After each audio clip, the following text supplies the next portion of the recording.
안녕하십니까? 이승원입니다. 증시 최전선 7월 강연회는 19일 일요일 오후 2시 토지 분당 서현점에서 진행이 됩니다. 썬데이 토지에 기반이 되었다던 그 토지에서 강연회를 진행합니다. 그리스, 중국 이슈 이후에도 시장은 미국 금리 인상을 앞두고 안개속 장세가 지속되고 있습니다. 하지만 이러한 시장 속에서도 우리의 투자는 지속되어야 합니다. 제약, 바이오, 화장품 기업 중에 어떤 기업이 아직도 투자 매력이 있는지, 그리고 어떠한 기업들이 하반기 신규 편입 리스트에 있는지 집중적으로 이야기해 보겠습니다. 또한 이번 변동성을 어떻게 극복해가고 있는지 직접 오셔서 계좌들의 상황을 확인해 보시기 바랍니다. 19일 일요일 토지 분당 서현점에서 오후 2시에 뵙겠습니다. 문의번호는 02-6098-6320입니다. 토지 위치는 네이버에서 토지 분당 서현점을 검색해 주세요. 감사합니다.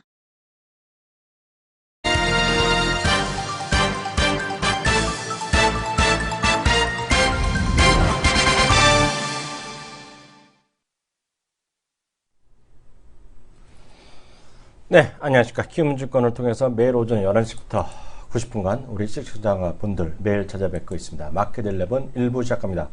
이항입니다. 네, 안녕하십니까. 이승환입니다. 네, 어제는 모처럼 외국인이 코스피에서요 2,300 가까이 매수했으면서 대규모로 수매했습니다. 물론 그 전날 팔았던 하이닉스 팔았던 것은 다시 샀다 그런 얘기도 있겠고요. 또 파는 쪽에서도 일방적으로 파는 것도 물론 있었는데요. 오늘 시장은 어제 그제에 비해서는 상당히 좀 뭐랄까 표현이 그렇지만 다소곳한 표정 그런 모습 아니겠습니까? 뭔가 좀 오늘 좀 고요하죠. 그래도 강한 종목들은 엄청나게 강합니다. 네. 그러니까 지금 보게 되면은 제약 바이오가 일단은 쉬는 모습. 그러니까 오늘 오전만 하더라도 이제 코롱생명과학 같은 경우가 이제 급락하는 그런 모습을 보여줬었는데요. 두 자릿수 하락인데 지금 현재는 어떻게 됐나요? 코롱생명과학 같은 경우가 하락을 하면서 코롱생명과학이 지금 보게 되면 여전히 이제 마이너스 대, 그러니까 마이너스 10몇 프로까지 갔다가 플러스 이제 마이너스 5.9% 뭐 이런 수준까지 올라왔는데요. 지금 보게 되면은 제약 바이오에 대한 조정 자체가 지속적으로 이어지고 있다. 그러니까 이거 자체가 종목에 대한 어떤 그런 다른 종목으로에 대한 그 상승 확산을 만들고 있습니다. IT 부품주, 그 다음에 이 게임주에 대해서 상당히 긍정적으로 만들고 있고요. NC소프트가 어쨌든 오늘 7% 올라가는 게 아주 특징적인 형태에 대한 모습이겠고, 제일모직이 4%, 그 다음에 SS가 4%, 그 다음에 또 지금 보게 되면은 삼성물산 같은 경우 지금 몇 프로 올라가나요? 지금 보게 되면 삼성물산 같은 경우도 2.39% 상승하고 있습니다. 그래서 일단 제약바이오가 쉬니까 일단 상승에 대한 흐름이 상대적으로 좀 많이 확산되는 그런 형태로 가고 있다라고 보셔야 될 것 같고, 다만 수급적인 측면에서는 외국인은 뭐 코스피에 대해서는 100억 매도, 그 다음에 이제 코스닥에 대해서는 뭐 매수가 들어오는 그런 흐름을 보여주고 있습니다. 네, 전반적으로 지금 앞서 대충 시간 얘기했지만요. 코스피 기준 다시 말씀드리면 코스피 0.2% 오늘 강보합 정도 움직이고 있고요. 코스닥 0.8% 움직이고 있습니다. 좀 올라가는 쪽 보이고 있고요. 상대적으로 어저께 이제 크게 내렸던 것이 결국 대우조선인데요. 오늘도 좀 상당히 아쉬운 흐름을 계속되고 있습니다. 마이너스 8%, 8,000원대 초반까지 밀려 있고요. 얼마 전에 8,000원도 이제 깨지는 그런 모습을 보여주는데요. 그런 것도 있고요. 또 한편으로 이제 포스코가 말이죠. 포스코가 어저께 이제 회장 권문지 회장께서 이제 얘기했잖아요. 그래서 그 동안에 어떤 한편에선 몇 년 전만 하더라도 그 예전 사람이 보면 정말 포스코가 잘 되기 위해서 엄청난 좋은 청사진 했던 것이 지금 지나고 나니까 방만한 저거 그리고 그 책임을 경을 위해서 뭐 수십 명 벌써 집에 보냈다는 얘기하고 그래서 앞으로 2017년인가 18년까지 핵심 사업 아니면 뭐 정리하겠다 얘기하고 있는데요. 모르겠어요. 뭘 얘기하고 있는지 이해가 안 돼. 그동안 그렇게 얘기했고 그런 사람들은 다 뭐가 되고 지금 와서 하는 거고. 실제로 보면 저는 뭐 비판적인 게 아니라 대우조선도 지금 CEO가 새로 오셔서 더 그런 거잖아요. 이게 세상이 어떻게 돌아가는지 저는 근데 뭐 대우조선 같은 경우는 충분히 예상이 됐던 바였고요. 왜냐하면 이제 분명히 트러블이 있는 기업들을 인수를 했었죠. 성진지오텍 같은 경우도 이제 저도 이제 예전에 몇 년 전에 이제 그 기억을 받았는데 성진지오텍에 대한 투자를 막 문의 누가 했었어요. 그래서 성진지오텍이라고 했었는데 그때 당시에 이 회사는 모르겠다. 내가 모르고 내가 뭐 담당 그 내부자가 아니라서 전혀 모르겠지만 재무제표만을 놓고 봤을 때는 굳이 투자해야 될 이유를 전혀 못 느끼겠다라는 그런 얘기를 했었거든요. 그래서 이제 성진지오텍을 이제 상당히 이제 비싸게 인수했던 것 이것이 이제 지금 문제가 또 됐던 것 같고 또 지금 보게 되면은 대우조선해양 같은 경우도 그렇고 대우건설도 그렇고 충분히 계속해서 예견이 되어 왔던 일이거든요. 왜냐하면 똑같은 시기에 똑같이 수주했는데 혼자서는 나머지는 막 몇 조씩 손실 나는데 혼자서만 계속 흑자를 내는 그런 구도. 과연 이게 가능한 것인가? 라는 부분에 대해서 퀘스천을 달았는데 아무래도 이제 CEO가 교체되면서 나타나는 그동안에 이제 그 잠재됐던 부실을 털어내는 과정.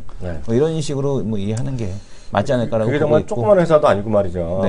조그만 의미 없는 회사도 아니고 큰 회사들이 그렇게 얘기하니까 이런 거 한번 할 때마다 신뢰가 떨어진다는 거죠. 그렇죠. 대한민국 어떤 이럴 수 있잖아요. 저 큰 회사 멀쩡한 회사도 저러니 도대체 조그만 회사 어떻게 믿어? 이럴 수가 있단 말이죠. 그래서 이거 뭐 엄청난 악재입니다. 그런 한번 나올 때마다.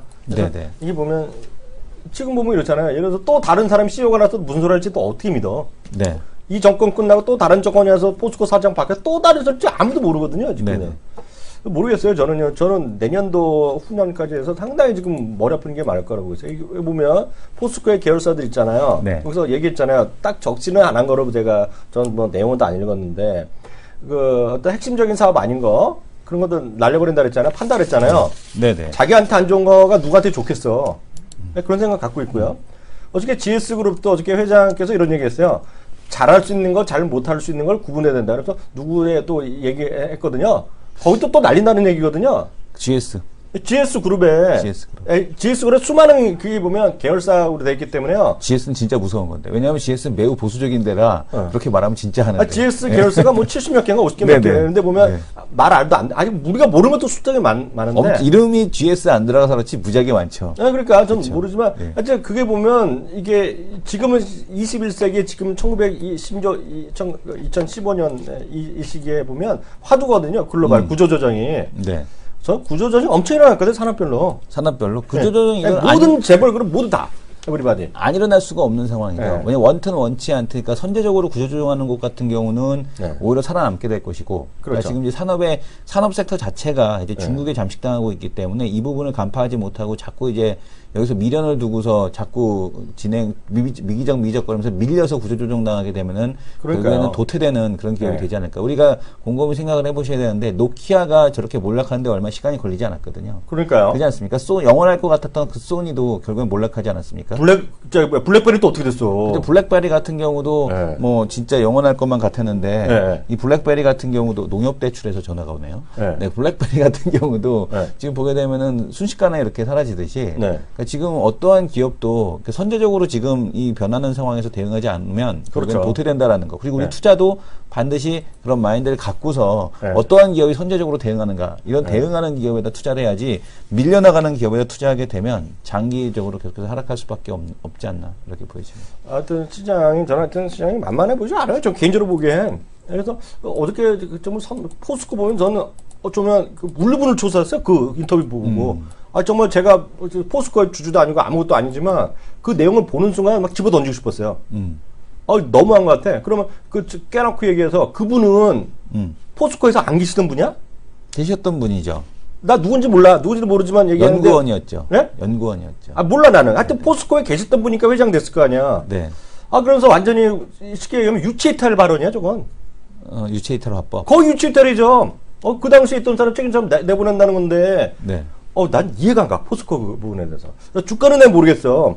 주가는 75만 원에서 지금 18만 원까지 떨어졌거든요. 4분의 1 토막된 거거든요, 이거. 이제 그럼 좋아지는 거 아닙니까? 이제 내보낼 사람 내보내고 또. 모르죠. 이번 다음 정권 나가서 또 무슨 노래 할지 몰라. 신뢰감이 떨어졌어. 기업에 대해서. 다음 코너 들어갑니다.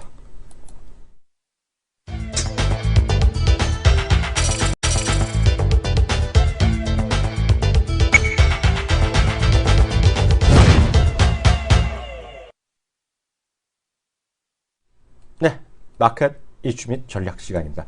매주 우리 목요일날 나오시는 분인데요. 누군지 소개 좀 해주세요. 이 시간을 우리 빨리 그 제목 소타이틀을 바꿔야 될 텐데. 그러니까 아직까지 그 소타이틀을 못 바꾸고 있습니다.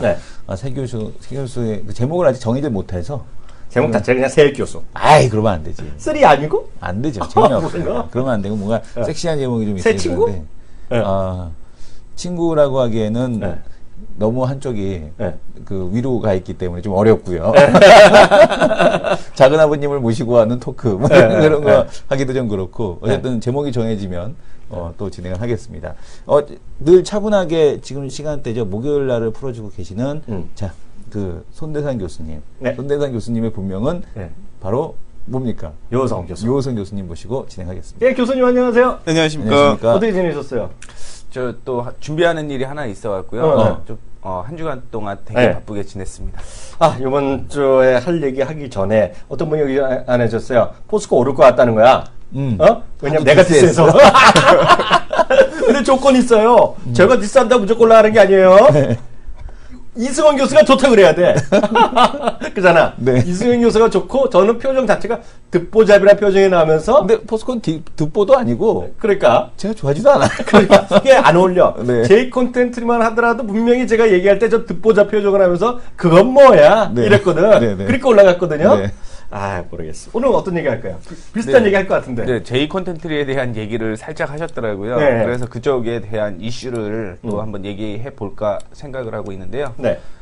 메르스가 끝나게 되면서 이제 그동안 사람이 모이는 곳이 없었었죠. 네. 메르스 때문에. 네. 그런데 이제 메르스가 8월 2일 날 종식 선언을 할 것이다라는 얘기가 나오게 되면서 네. 다시 한번 이쪽으로 기회가 되지 않을까라는 생각을 갖고 있습니다. 물론 2분기 실적에 대한 기대감보다는요.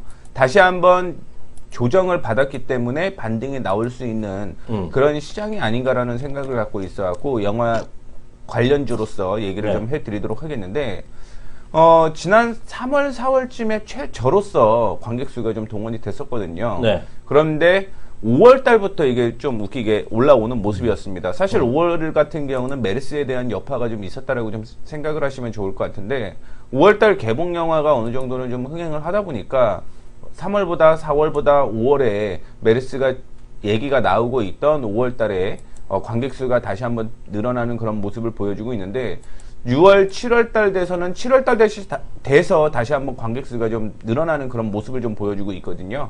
그렇기 때문에 이제부터는 다시 한번 좀 관심 있게 봐야 되지 않을까라는 생각을 가지고 있는데요.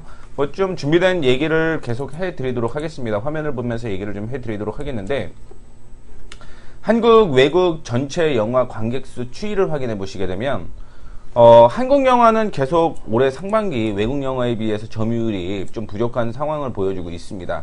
그래서 올해 한국 영화 하면 생각나는 게 혹시 몇 개나 있으신지 좀 궁금하실 텐데, 저 같은 경우는 하나밖에 없거든요. 네. 국제시장. 네. 근데 국제시장도 사실은 올 초에 보여진 게 아니라 네. 작년부터 이제 넘어오게 되는 그런 상황이었는데, 네. 이 1000만을 돌파한 게 그 국제시장을 제외하고는 거의 없더라고요. 제가 그 영화를 한 달에 한 편 정도는 보는데 네. 제가 본 것 중에서도 거의 뭐 그거를 제외하고는 한국 영화를 본 적이 없는 것 같아요. 그래서 뭐 확인을 해보니까 역시 외국 영화가 흥행을 계속적으로 좀 하고 있었다라는 측면을 좀 보여주고 있는 화면이고, 다음엔 전체 영화 관객수를 보게 되면 말씀을 해드렸던 3월달 같은 경우 최저였습니다. 그런데 메르스 이슈가 나왔던 5월 같은 경우 외국 영화든 한국 영화든 관객수가 늘어나는 그런 모습을 보여주고 있고요.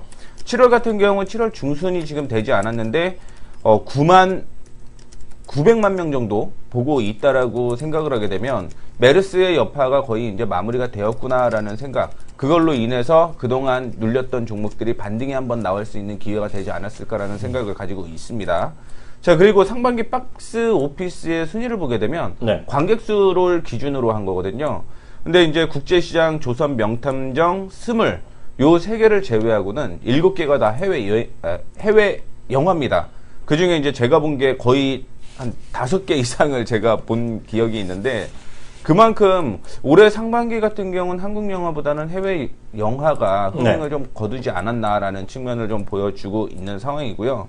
특히 어벤져스 같은 경우는 올해 굉장히 좀 기대감이 있었고요. 그 다음에 3.15 킹스맨, 매드맥스, 분노의 질주, 뭐 그 외에 지금 7월 달이 되게 되면서 어떤 이슈까지 나오게 되는 거냐면 어린이를 위한 영화를 좀 제작을 하게 되는데, 보통 국내에서 어린이 영화가 없더라고요. 네. 예전에는 그래도 둘리나 우레메 이런 영화를 좀 봤는데, 네. 지금 같은 경우는 다 일본 쪽에서나 혹은 미국 쪽에서 넘어오는 영화가 출시가 되고 있기 때문에 네. 역시 외화 영화가 네. 계속적으로 흥행이 될 가능성이 있다라는 측면을 좀 보여주고 있는 상황이고요. 네. 한국 영화 중에서 손익분기점을 돌파한 영화가 총 6개가 있었습니다. 요번 달에? 아니, 올해? 올해 네. 상반기에. 근데 하나는 이제 해외 판권 때문에 손익분기점을 돌파를 했는데 그 영화가 이제 강남이라는 영화였고요. 네. 그 외에 80개 중에서 단 5개만이 네. 손익분기점을 돌파하는 그런 모습을 좀 보여주었습니다. 물론 여기에는 이제 뭐 국제시장 같은 경우 작년에 상영이 처음으로 되었기 때문에 제외가 되어 있는 상황인데. 아, 작년 말에. 네, 작년 말에. 다음부터 올해 초까지 다 계속 됐나 보죠? 올해 상반기 같은 경우는 지금 출시된 것 중에서 5편만 손익분기점을 돌파를 한 모습이고. 지금 화면에 안 오는 거? 네. 네. 그 다음에는 손익분기점에 미치지 못한 영화들. 뭐 이슈가 되게 많이 되기는 했었지만 네. 사실은 그만큼 수익이 나진 않았다라는 그런 측면을 좀 보여줄 수가 있는 것 같아요. 그래서 여기에 투자했던 회사들도 역시 작년 명랑 같은 경우 CJ, CGV라든가 CJ ENM 같은 경우 기대감이 형성이 되게 되면서 쭉쭉 올라가는 그런 모습을 보여줬거든요. 첫해 같은 경우도. 그런데 올해 같은 경우는 그런 이슈가 많이 되지는 않았다라는 측면을 좀 보여주고 있습니다. 그나마 CJ, CGV나 뭐 이제 영화관을 유통을 하는 업체들은 그나마 좀 괜찮았던 그런 모습을 보여주고 있는데 지금 뭐 CJ, CGV 같은 경우는 중국에 대한 모멘텀, 그 다음에 동남아 모멘텀이 형성이 되어 있는 상황이고요. 쇼박스라든가 이런 부분도 역시 한국보다는 중국을 겨냥해서 매출이 늘어나는 구조, 그 다음에 주가가 올라가는 구조를 좀 보여주고 있는 그런 상황인데 이런 부분이 2분기 매출보다는 3분기로 이어지게 되면서 하반기에도 역시 기대감은 계속 형성이 될 것이다라고 얘기가 나오고 있는 상황이고요. 하반기에도 이제 뭐 얘기는 많이 나오고 있는 게 기본적으로 6개 정도 되어 있는데요. 최근에 연평해전이라는 영화가 또 흥행을 거두고 있는 상황이니만큼 하반기에는 조금 더 좋은 영화가 많이 나온다라는 얘기가 나오고 있어요. 그래서 그 영화 제공하는 프로그램을 보게 되면은 손님이라는 그 영화에 대해서 광고를 되게 많이 하더라고요. 이게 이제 그 상영이 진행이 됐는데 그리고 우리나라에서 좀 유명한 감독들이 또 다시 한번 그 영화를 공개를 하게 되는데 베테랑이라는 영화도 다시 한번 흥행이 좀 되는 그런 모습을 보여주고 있습니다. 그래서 하반기에도 역시 뭐 한국 영화든 해외 영화든 계속적인 기대감이 작용을 할 가능성이 있어 갖고요. 관심 있게 좀 보자. 그래서 어제 같은 경우는 J 콘텐트리 같은 경우 좀 급등이 나와주는 그런 모습을 보여주었는데 지난 한 주 보게 되면 쇼박스라든가 혹은 J 콘텐트리 같은 종목들이 급등이 나와주는 그런 모습을 좀 보여주고 있거든요. 그리고 역시 CJ, CGV 같은 영화 관련주들도 올라가는 모습이었고요. 계속 중국 시장을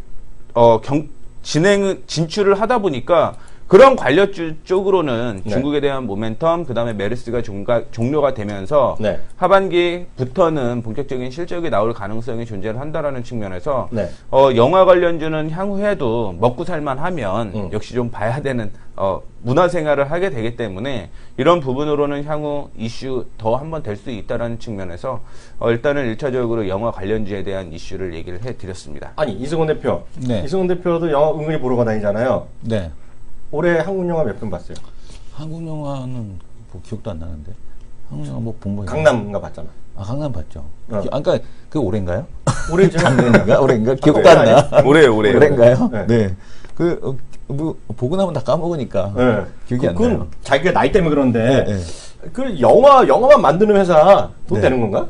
영화만 만드는 회사 돈 되죠. 쇼박스라든가 이런 게 왜냐하면 이제 중국에서 자꾸 지분 투자가 들어오죠. 그러니까 쇼박스 같은 경우도 예를 들어서 차이나 쇼박스로 해서 이제 차이나 모멘텀 쪽을 보고 있는 거고요. 그다음에 지금 보게 되면 그 영화 이제 유통 플랫폼뿐만 아니라 뭐 뉴 같은 경우도 이번에 연평해전에 대한 쪽에 이제 흥행에 성공하고 있다 이런 얘기가 나오고 있고 뉴 같은 경우도 지금 이제 화책 미디어 그죠? 그 화책 미디어에서 그 화거 미디어인가 화책인가 화처 미디어 화처 미디어인가 거기서 이제 그 지분 투자에 그 또 화처 미디어하고 같이 같이 이제 지분 투자 형식으로 해서 중국에다 또 설립하고 있지 않습니까? 이런 것들을 놓고 봤을 때 여전히 영화 플랫폼뿐만 아니라 영화 제작사 같은 경우도 여전히 긍정적이다. 근데 이제 드라마까지 다 같이 요즘에 하고 있거든요. 그래서 이제 근데 드라마보다는 어쨌든 영화 쪽이 좀 더 이제 긍정적으로 시장에서 먼저 반응하고 있다라고 보셔도 될 것 같고 드라마는 그 먼저 그거죠. 3개월 동안 이제 같이 그 동시 상영 못 하는 거. 한국하고 이제 중국하고 동시에 이제 못 들어가기 때문에 이런 부분에서 조금 그 최근에 디스카운트를 받았다. 보시면 됩니다. 그리고 이제 애니메이션 쪽 같은 경우는 물론 전공이잖아, 그 부분은 제가. 제가 전공이죠. 국내 같은 경우는 레드로버밖에 없죠. 근데 레드로버도 지금 보시게 되면 화면을 통해서 잠깐 볼 텐데요. 지금 보시게 되는 게 넛잡이라는 그런 그 작년에 1탄이잖아, 작년 초에. 작년 초에 그거죠. 그러니까 넛잡이라는 이런 애니메이션이 있었고. 이 지분이 뭐 중국 갔다는 거야? 그리고, 예, 중국에 갔다는 얘기는 스파크 같은 경우도 또 이제 올해 예. 공개 이제 할 예정인 그런 네. 이제 그 영화입니다. 네. 스파크 같은 경우도 있고요. 그 다음에 재밌는 거는 이 레드로버가 예. 지금 이제 또 이제 계속해서 하고 있는 그런 이제 만화들인데 네. 이 레드로버가 또 이제 유통하고 그 지금 보게 되면 캐나다의 애니메이션 그 스튜디오 그 지분 20% 가까이 확보한 회사가 툰 엔터테인먼트라는 게 있습니다. 근데 툰 엔터테인먼트라는 네, 툰 엔터테인먼트. 예, 그런 네. 이제 회사가 있는데 레드로버가 지금 보게 되면은 이제 확보한 그 라인업들을 보게 되면 같이 이제 그림 그리고 있는 쪽을 한번 볼 텐데요. 네. 레드로버 페이지에 들어가서 네. 툰박스 엔터테인먼트 여기서 이제 같이 그리고 있는 그림들을 한번 보게 되면 네. 상당히 많이 있습니다. 지금 보게 되면 볼치 앤 블립이라든가 어디 갔나 레드로버 애니메이션으로 들어가서 보게 되면 네. 볼치 앤 블립 이것도 애기들이 매우 좋아하는 애니메이션이거든요. 네. 이거라든가 뭐 넛잡 있고요. 아까 네. 방금 보셨던 마린 요 같은 경우도 보글보글 올라오죠. 애기들용 이거는 이제 애기들용 애니메이션. 그러니까 이게 네. 지금 보게 되면 다 저기서 그리는 거예요. 네. 어디냐면은 레드로버에서 그리는 거죠. 네. 이런 애니메이션. 그다음에 또 지금 보게 되면 스파크. 네. 이런 라인업을 가지고 있어서 과거하고는 다르게 좀 매우 긍정적이다라고 좀 근데 볼 이건 수 있을 중국은 것 같고. 100%다. 레드가 증거금 100%인가요? 증거 100%. 열심히 얘기했더니 또 증거금 100%네. 그러니까 우리 툰을 얘기한 거지, 툰을. 투. 그리고 이제 캐나다 회사를 얘기했어. 이거 말고 난 캐나다 회사에서 얘기했죠. 그러니까 이제 장애로 이제 캐나다 회사에 사셔라.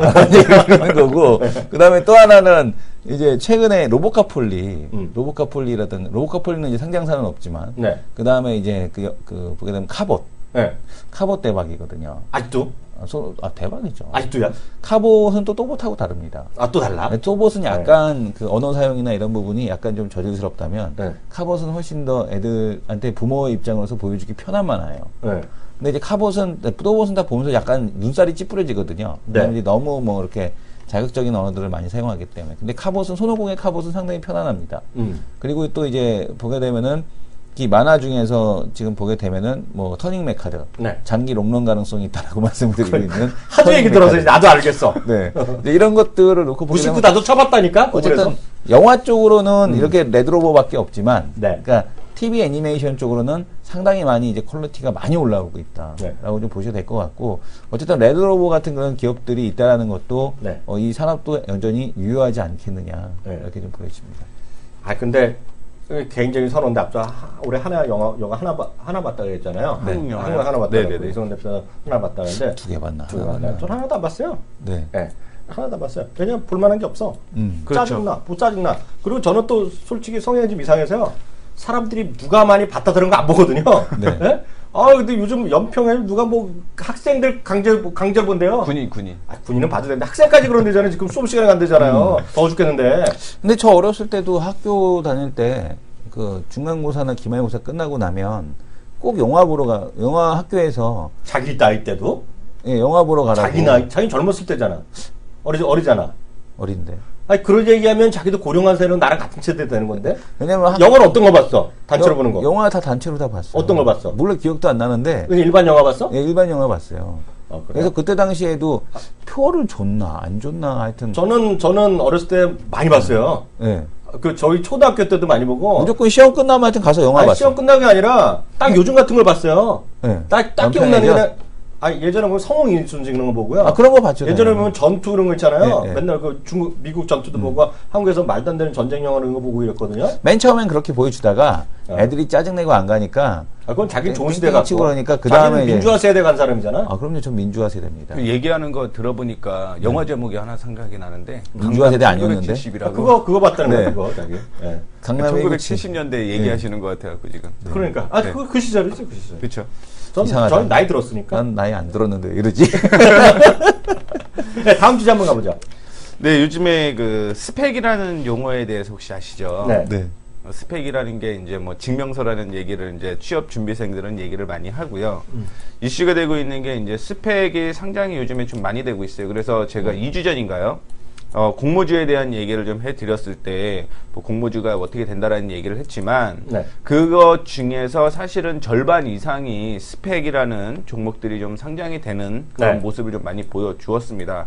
근데 이제 스펙을 저는 사실은 관심이 없었거든요. 관심이 없었는데 불구하고 요즘에 이슈가 계속 나오는데 스펙에 대한 관심을 좀 가져봤는데 이게 오히려 괜찮더라고요. 그러니까요. 네, 괜찮더라고요. 그래갖고 스펙에 대해서 이제 뭐 준비를 좀 많이 해오면서 여러분들한테 뭐 주요 키포인트까지 좀 언급을 해드리도록 하겠습니다. 자, 기본적으로 스펙이라는 건 뭐냐면요.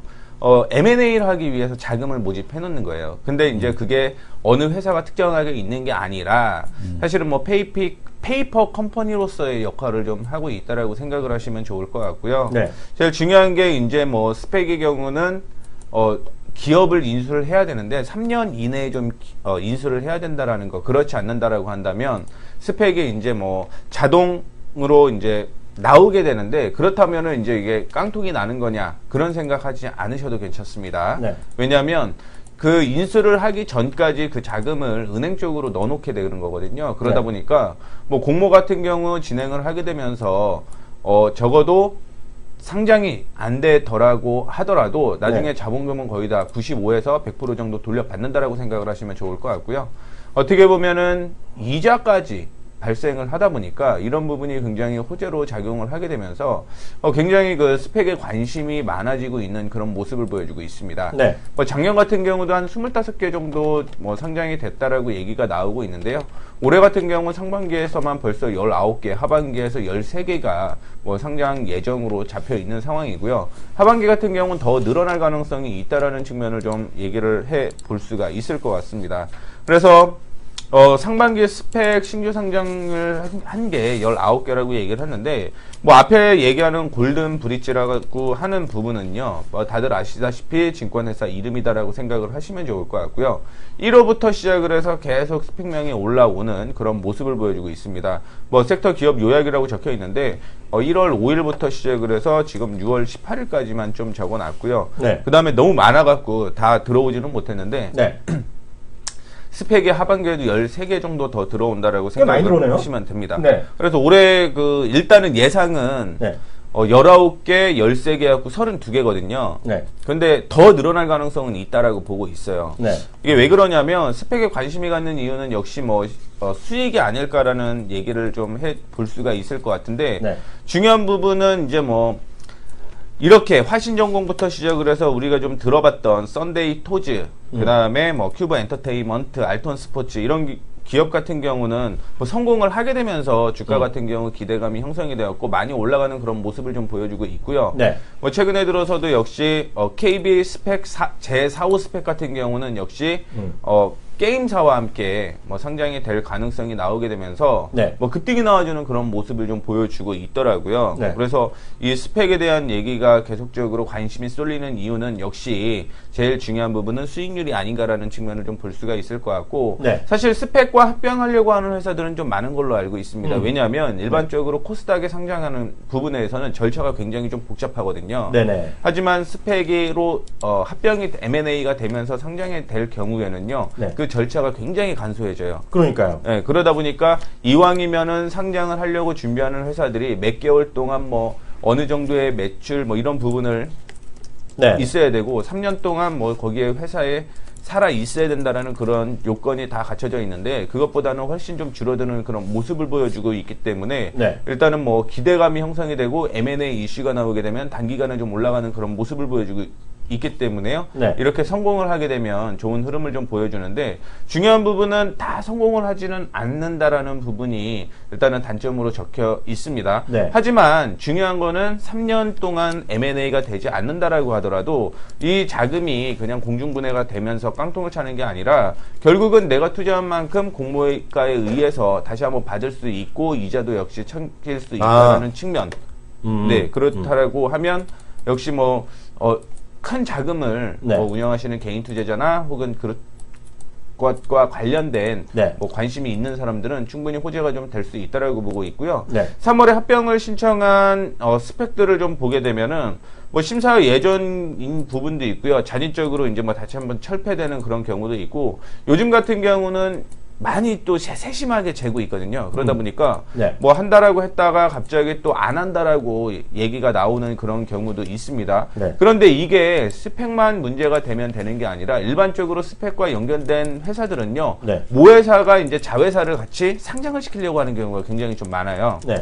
그런데 이제 상장이 안 되게 되면 모회사의 주식까지 좀 떨어지는 경우가 있거든요. 그렇겠네요. 예, 그거는 왜 그러냐면 모회사 같은 경우 자회사의 지분이 늘어난다라는 기대감으로 인해서 올라갔던 부분인데 그 지분 가치가 줄어들게 되면 확실히 뭐 자금이라는 부분에 대해서 기대감으로 오른 만큼 떨어질 가능성이 있다라는 측면을 좀 볼 수가 있어서 모해 성장까지 좀 움직일 수 있다라는 거. 네. 그리고 계속 이슈가 나온 게 액션 스퀘어라는 그 합병 상장 기업이 있는데 뭐 이런 부분은 뭐 잘 넘어갈 가능성은 있겠지만 그럼에도 불구하고 절차라는 부분은 여전히 남아있다라는 측면을 좀 볼 수가 있을 것 같습니다. 액션 스퀘어가 뭐 문제된 게 있나요? 그러니까 상장이 될 것 같다고요. 아, 될 것 같다고? 네. 네. 근데 그 어제 같은 경우도 얘기가 나온 게 한 종목이 갑자기 또 안 한다. 네, 그렇게 되면서 급락이 좀 나왔던 경우가 있거든요. 네, 그러다 보니까 스펙이 무조건 합병에 성공하는 건 아니다. 네. 하지만 성공하지 않아도 어느 정도 내가 좀 누릴 수 있는 부분은 있다. 아까 말한 게 공모원 과정에서 빠고 이자 그렇죠. 받고 이자라는 부분 그런 네. 측면을 좀 볼 수가 있을 것 같고요. 그런데 이제 스펙이 성공을 한다라고 하더라도 네. 이미 많이 급등한 종목들 같은 경우는 여전히 위험은 있다라는 측면이겠죠. 네네. 역시 뭐 기대감으로 올라간 만큼 뭐 문제가 혹시 된다라고 하면 네. 뭐 많이 올라가서 그거를 받는다라고 하더라도 역시 손실이 크게 날 가능성은 있다라는 측면을 갖고 있고 아까 말씀을 해드렸던 수익률이라는 부분, 이자율이라는 부분을 좀 확인을 해보게 되면 보통 그런 얘기가 많을 거예요. 공모가 밑으로 떨어지게 되면 무조건 사셔도 된다. 왜냐하면 95%에서 100% 같은 경우 은행에 예치를 했다가 돌려받는 구조이기 때문에 네네. 뭐 계속 무조건 사라라는 얘기를 하게 되는 경우가 있고요. 그 다음에 한 가지 더 좀 얘기를 해드리는 건 합병하려고 하는데 합병 비율이 사실은 굉장히 좀 중요합니다. 그러니까요. 네, 그 비율이 잘못되게 되면 네. 사실은 스펙이 기대감으로 올라간다라고 하더라도 떨어질 가능성이 또 있다라고 좀 볼 수가 있기 때문에 네. 이런 측면까지는 좀 확인을 해 보는 게 좋지 않을까라는 생각을 가지고 있고요. 보통 스펙 같은 경우 2,000원에 상장이 되는 경우가 굉장히 많아요. 네. 대부분 2,000원에 상장이 된다라는 걸 좀 기억을 좀 해 주시면 좋을 것 같고 뭐 스펙 주가 상승률을 좀 확인해 보게 되면은 올해 같은 경우도 역시 일반 그 종목 네. 평균 상승률과 12개 스펙 공모가 대비해서 상승률은 역시 뭐 19%가 나올 만큼 스펙 공모가가 역시 수익률이 높다라는 걸 좀 볼 수가 있을 것 같고 KB 제7호라든가 대우 SBI 같은 경우도 뭐 수익률이 꽤 나오고 있죠. 그래서 이거 같은 경우는 주가 상승률이 오른쪽에 있는 거는 최근 거다라고 보시면 좋을 것 같고요. 왼쪽 같은 경우는 그 다음이다, 그 전이다라고 생각을 하시면 좋을 것 같습니다. 그래서 중요한 거는 전통적으로 보게 되면 항상 스펙에 좀 성공하는 그런 기업들이 좀 있거든요. 네. 그런 종목 쪽으로 좀 접근하는 게 좋다라는 얘기를 좀 해드리고 싶고 결국은 사는 사람과 파는 사람들의 가격 결정권이 있어야 돼요. 그렇겠네요. 그만큼 사는 사람들이 있어야 되고 파는 사람들이 있어야 되는데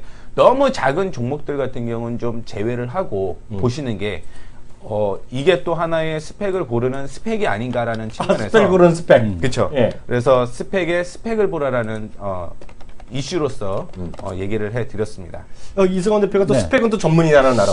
근데 당해 이제 주시는 왜 거. 이제 이런 스펙에 대한 쪽으로 왜 관심을 가져야 되냐. 네. 아주 매우 중요한 정보를 우리 이호승 교수님께서 주셨는데. 교수님께서. 예, 그 최경수 이사장이 지금 코스닥 코넥스 상장 문턱을 낮추겠다라는 얘기를 하고 있고요. 코넥스 상장 유치 목표를 지금 100개라고 나와 있는데 화면 좀 잡아주세요. 200개까지도 늘리겠다. 200개? 네, 그런 얘기를 하고 있습니다. 그래서 지금 코넥스 상장을 갖다 100개로 일단은 맞춰라라고 얘기를 하고 있어서 네. 그러니까 적자 기업도 지금 상장할 수 있게끔 상장 기준을 완화하겠다라는 얘기하고 있습니다. 네네. 그러니까 일단은 종류가 많아야 여기서 스펙으로 갔다가 우회 상장하는 뭐 이런 형태가 나타날 거 아닙니까? 그렇겠네요. 그 중에서도 뭐 코넥스 올라가서 다시 실적이 좋아지면서 턴어라운드하는 기업이 나타나든가 이제 이런 형태에 대한 기업들을 시장에서 이제 원하고 있다라고 보셔야 될 것 같고요. 이 얘기는 스펙이 그 어느 때보다도 상당히 뜨겁게 좀 주목을 받을 가능성이 매우 높아지는 그런 구간이 아닌가라고 보여집니다. 그래서 지금 보게 되면 현재 자기자본 1,000억, 시가총액 2,000억 이상인 중견기업, 그다음에 중소기업, 벤처기업 적자 상장이 가능하지만 그 밑에 중간에 있는 기업들 같은 경우는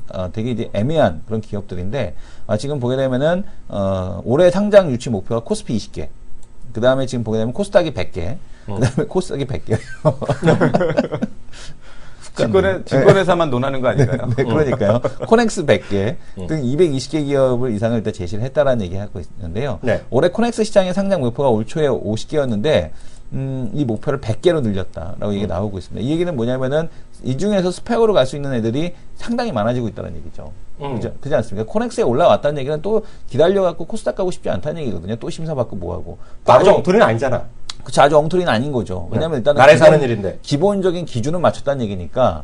그러니까 어느 정도 코넥스에 올라와 있는 기업들 같은 경우는 우리가 정말 그 아예 이제 그 뭐 하는 기업인지도 모르는 장애 기업 같은 경우는 투자하기도 애매하지 않습니까? 내가 뭐 알아야지 투자를 하는데. 그렇겠죠. 사실 뭐 지인이 아닌 이상은 투자하기가 되게 어려운 거 아니겠습니까? 그럼요. 근데 이제 코넥스는 어느 정도 알아도 못하는데.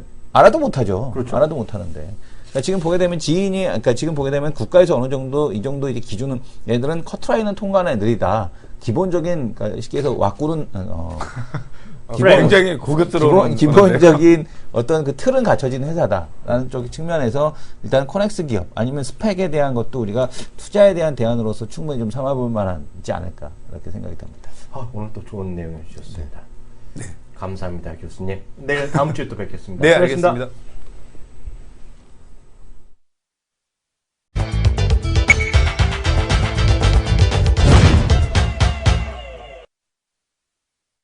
네, 이슈 돌직구입니다. 그 본론 들어가기 전에 저랑 또 딱 맞는 분이 나타났어. 반봄 멜님. 이분이 또 영화를 아시는 분이고 사랑하시는 분이야. 네. 저는 올해 최고 영화는 매드맥스라고 보고 있거든요. 네. 근데 이분도 매드맥스가 최고였다. 쓰셨네요. 네. 매드맥스 우리 피디님은 미친 영화라고 하는데 저는 그걸 1편부터 다 봤거든요. 아주 그 노령화 사회이기 때문에 처음에 멜 깁슨부터 나왔거든요, 예전에. 저는 매드맥스 일단 멜 깁슨 좋아하거든요. 완전히 나이가 들어서 그렇죠. 근데 하여튼 그 매드맥스가 정말 철학이 담기는 영화고 제가 딱 요즘 맨날 얘기하는 물리부족 사태를 얘기하고 있잖아요. 네. 그게 정말 대박인데 하여튼 그 얘기는 뭐 중요한 얘기 아니까 하여튼 영화 얘기하면 또 하여튼 딱 네. 저랑 맞는 분이 나타나서 정말 너무 감사합니다.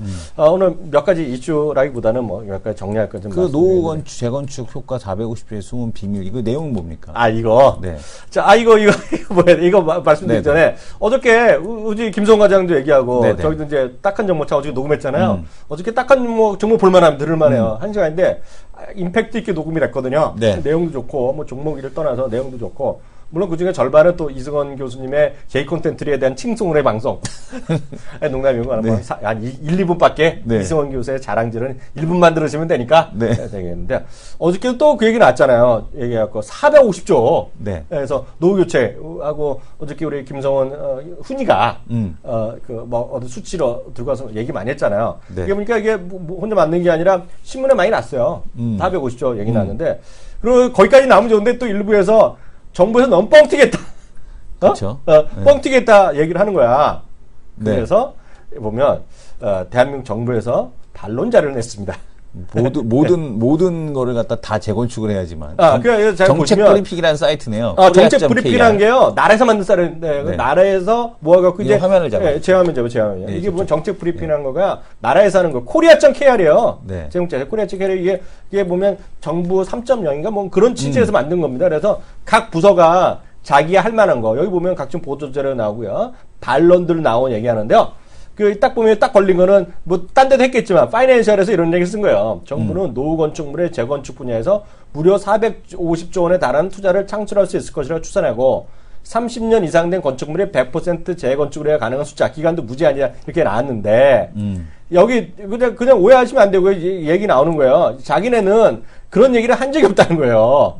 왜 보도에서는 정부가 결합 건축 등 건축 투자 활성화 대체 활동에 기대되는 투자 활성화 효과로서 450을 발표했다 했으나 정부가 하는 안건, 보도 활동의 인터뷰를 통해 이와 같이 발표하는 바 없다. 다만 제8차 무역투자진흥회 안건에서 30년 이상 건축물 연면적 환산에 450조 원을 쓴 적이 있다는 거야. 말을 한 적이 있더니 그거 다 된다는 얘기 한 적이 없다는 얘기인데요. 하여튼 그래서 내기 나온 거가 자기네가 정부에서 얘기하는 건 2.2조 원 규모. 그러니까 원래 2.2조라고 그랬어요. 그러니까 450조를 갖고 비판하지 말라는 얘기고요. 450조는 세상의 모든 집의 가치를 450조 원을 얘기했다는 거죠. 이 얘기는요. 이건 저는 그거네. 기레기들이 오바했다. 그러니까 오버했으니까 저는 그래서 어제도 말씀드렸다시피 그렇게 올라간 주식이 있잖아요. 네. 먼저 어저께도 많이 오르고 저는 그 건자재 관련주는 건 이제 한샘이나 가끔 보고 조광 페인트가 대박 났지. 그러니까 현대 페인트 페인트 난리 났더만. 유가도 하락을 한 데다가 그러니까 두 가지 호재가 겹친 거잖아요. 얘는.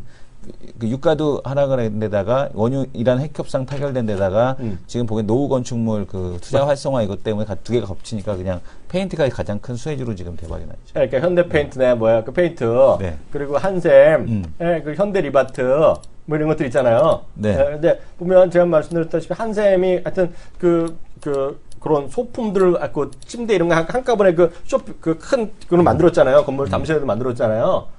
그래서 그 뉴스 많이 냈었잖아요. 그래서 주가 많이 올라간 계기다 뭐 이렇게 갖고 한국판 뭐 이케아다 이런 얘기 했었잖아요. 네. 근데 보면 지금 잠실에 가보시면 딱 건너편에 대각선 건너편에 훨씬 더 큰 게 현대 리버트가 만들었다 그랬잖아요. 같이 오르네 요새요. 그래서 하여튼 그런 것들이 하여튼 건자재가 뭐 그것 때문에 오른지 모르겠지만 450조를 듣고 또 오해하시면 안 되겠다.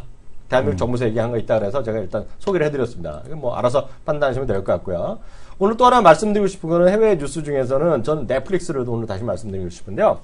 오늘 시간 내에서 이제 시간 전에 그 은행주가 몇 개 실적 발표했잖아요. 네. 오늘 이제 시간 내에서 발표한 거는 두 개가 있습니다. 이거 인텔이랑 넷플릭스거든요. 근데 인텔이랑 넷플릭스 모두 실적은 매출이 조금 높게 발표했어요. 그래서 매출은 2% 정도 죄송합니다. 인텔이 2% 처음에 5%까지 시간이 올랐다가요. 처음에 발표하자마자 그래서 나중에 2-3% 올라가는 끝났을 텐데요. 넷플릭스는 그 장중에 한 2%, 3% 오늘 떨어졌거든요. 근데 넷플릭스란 건 이제 얘기하자면 OTT라고 보시면 돼요. OTT, 오버 더 탑이죠. 네. 이게 보면 딴 놈이 하고 있는데 오버 더 탑이라는 게 딴 놈이 쓰고 있는 통신망에 쑥 끼어 들어갔고 자기는 물건 팔아먹는 거죠. 그게 이제 망 중립성 갖고 한 장 이슈되는데 그게 넷플릭스가 하는 건데요. 그래서 영화나 드라마 이렇게 스트리밍 하는 건데요. 여기 보면 이제 7대1로 이번에 액면분할합니다. 그래서 아마 키움증권에 혹시 이 방송을 들으신 분들도 제가 알기에는 넷플릭스 사신 분이 많아요, 한국에. 7대 액면분할한다 그래갖고. 네. 그러니까 7대 액면분할이 요번 주가 할 겁니다. 그래서 네. 요번 주가 언제부터 거래가 되는 걸로 알고 있는데요. 이게 뭐 실적이나 매출이 또 예상을 넘어섰는데 더 핵심은 이 회사는 한 번 돈이 들어오면 계속 웬만하게 돈을 가입하잖아요. 이번에 250명 정도, 250만 명 가구죠, 가구. 그러니까 새로 가입할 줄 알았는데 50%가 더 예상보다 넘어섰어요. 그러니까 350만 가구 정도인데요. 그래서 했는데요. 저는 이제 개인적으로 이제 말씀드리면 우리 딱한 정도 녹음할 때 한번 얘기했었는데 가성비라는 거 있잖아요. 가성비. 네네. 가성비. 그러니까 뭔가 어떤 물건에 값을 쓰고 나서 느끼는 만족도. 저는 웬만한 건 제가 소비 생활을 그거는 뭐 믿으시나 안 믿으시거나 이성훈 대표는 저를 알 거예요. 저는 소비 생활을 하는 사람은 아니잖아요. 네. 물건 뭐 사거나 제가 술 마시는 것도 아니고 담배 피는 것도 아니고 제가 뭐 누구 좋아서 맛있는 음식 찾아다니는 사람도 아니잖아요. 그럼 난 소비쟁이네. 항상 저는 저렴한 거 찾고 그러잖아요. 솔직히. 네, 그 농담이 아니라. 근데 저는 여태까지 가성비가 좋은 거가 여태까지 살면서 딱 두 가지를 최근에 산 것 중에 두 가지인데요. 하나가 넷플릭스예요. 전 넷플릭스를 3년째 하고 있거든요. 어떤 분들은 한국에서 어떻게 보냐는데 그 VPN 서비스 보면 속도도 안 늦고 다 봐요. 그래서 여러분들 하실 수 있어요. VPN 그런 거 젊으신 분은 알거든요. 네. 요즘은 가입하면 9.9달러인가 모를 거예요. 저 가입할 땐 7.99였거든요. 그래서 그냥 보면 그래서 많이 보는 거고요. 또 하나가 이제 또 크롬캐스트라고 있어요. 그게 49불인데 전 또 세일할 때 갖고 29불에 샀거든요. 근데 저는 그거 너무 만족하는 거예요. 그러니까 워낙 싸고 하고 막 소용도가 좋으니까. 그러니까 근데 이게 되는 건데 지금 이게 왜 말씀드리냐면 이게 이제 지금 왜 일시적으로 말씀드리냐면 해외 진출을 막 하거든요. 그래서 일본에는 이제 그 사업 들어갑니다. 일본에요. 근데 중국은 못 들어가요. 중국은 르TV라고 또 있어요. LTV라고 있는데 중국은 그런 게 모든 게 잘 안 되는데 우리나라에도 2명 정도 책임자를 임명했다 그러더라고요. 네. 근데 우리나라 될지 안 될지 모르죠. 우리나라는 뭐 또 콘텐츠가 복잡하니까. 근데 중요한 것은 해외 막 들어가서 해외 사업까지 들어간 거가 2017년까지 해갖고 글로벌이 끝나가겠다는 거거든요. 근데 제가 왜 이걸 말씀드리냐면 이런 거가 그런 소위 OTT가 저는 개인적으로는 CJ 헬로라고 보거든요. 그 티빙이라고 있죠, 티빙. 네, 티빙. 티빙. 그래서 티빙. 근데 티빙이 이제 요즘 문제가 좀 돼갖고 지금 가입하시는 분들은 아마 티빙에서 공중파 TV를 못 봐요, 실시간에. 그러니까요. 네. 그래갖고 이제 기존 분들은 11월까지 되고 안 되는데요. 그래서 또 협상하겠죠. 근데 네. 그게 웃긴 게 네. 공중파를 끊었더니 끊었더니 불만이 많을 줄 알았대요. 사람들한테. 별 불만이 없다. 왜냐하면 다들 뭐 TVN 보고 네. 삼시세끼 이런 거 보는 거거든. 왜냐면 그 공중파들 굳이 실시간으로 시청해야 될 이유를 못 느낀다라는 거예요. 아, 그러니까. 옛날같이 채널에 대한 선택권이 위력이 떨어진 거예요. 협상력이 떨어지는 거죠. 옛날에는 채널 협상력에 대한 쪽이 많았는데 그리고 일부 지금 뭐 그러니까 그 광고 단가도 지금 보게 되면 이런 쪽 그 케이블 쪽도 광고 단가가 많이 올라가서 워낙 사람들이 이쪽을 많이 보니까 채널에 대한 선택권이 넓어지다 보니까 지상파를 굳이 실시간으로 봐야 된다라는 그런 저게 없다라는 거죠. 그러니까. 옛날처럼 지상파 컨텐츠가 정말 뭐 대단한 게 있는 것도 아니고 꼭 무한도전 그 시간에 봐야 될 이유 없잖아요. 그러니까. 런닝맨 꼭 그 시간에 봐야 되나? 안 보면 어때? 놀다가 다음날 아침에 일요일 아침에 혼자 사는데 누가 가서 얘기해 줄 사람도 없거든. 그잖아요. 그잖아. 그러니까 그게 굳이 그걸 실시간으로 시청해야 될 이유를 못 느껴서 오히려 이쪽들이 더 많이 그래서 시대를 받고 처음에 있잖아요. 넷플릭스가 만들었을 때